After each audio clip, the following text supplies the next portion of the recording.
Dạ thu ba nó mút mưng nó phải tạo cái vậy.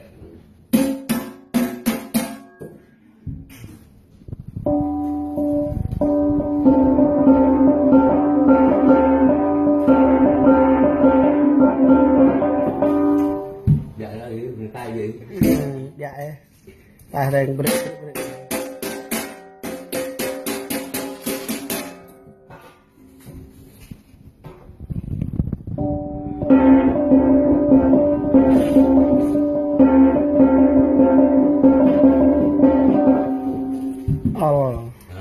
dạ. Rồi chúng ta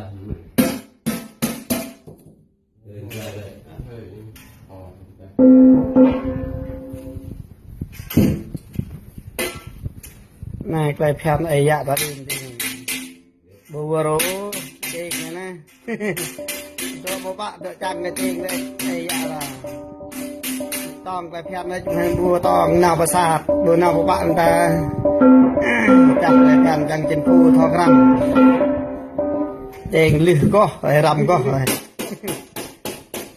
này về đây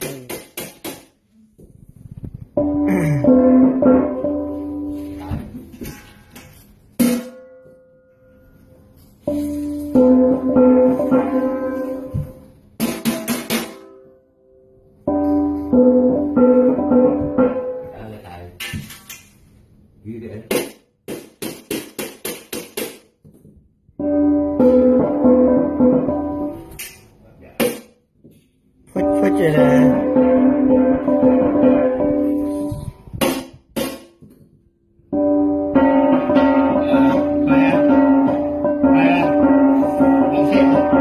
set giật chiếc giật như thế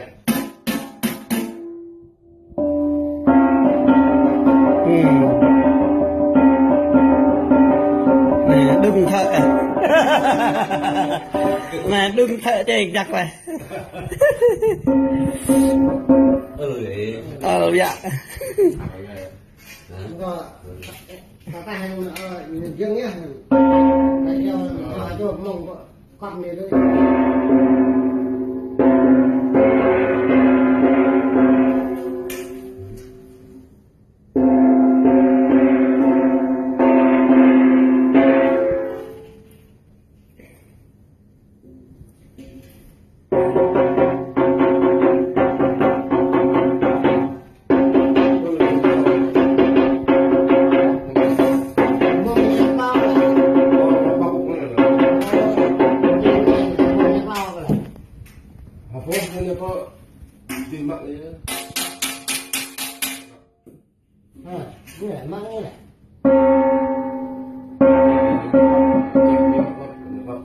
tòng nào mà năng là ra nhà mẹ này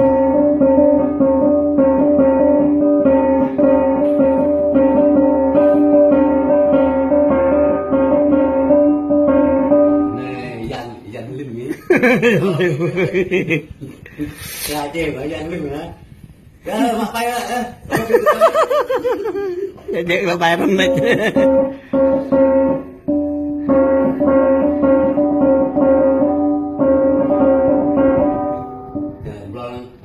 Belum tadi tulis nữa.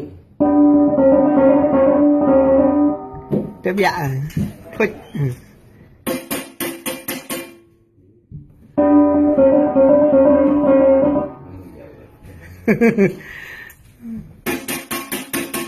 heo vương mà đấy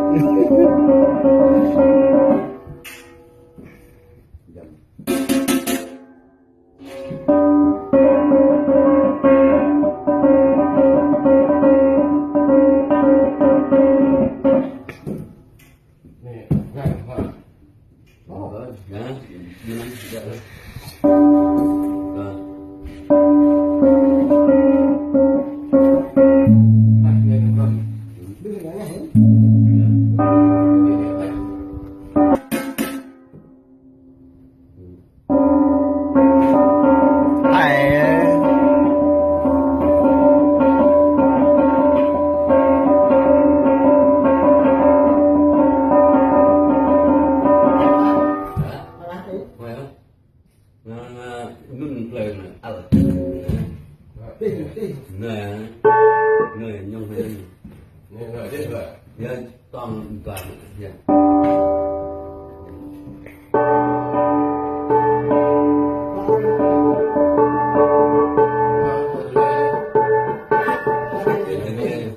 đấy mà kia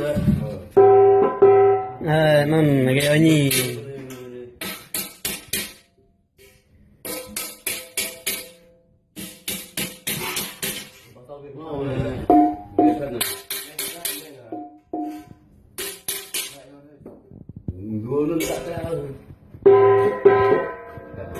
bẹ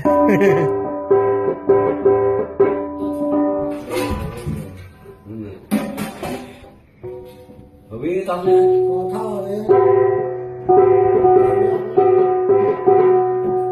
khó đấy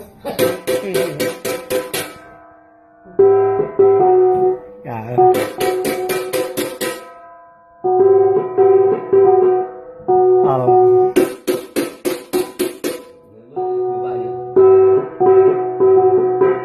dạ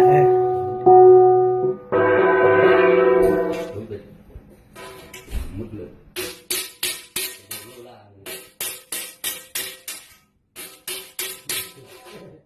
quay phim à thôi lời có vậy dạ dạ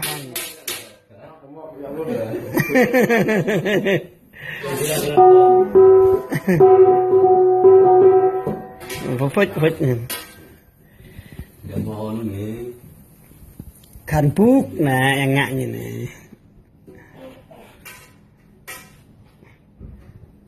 vậy này Kau tu ni, kau tu bah ni.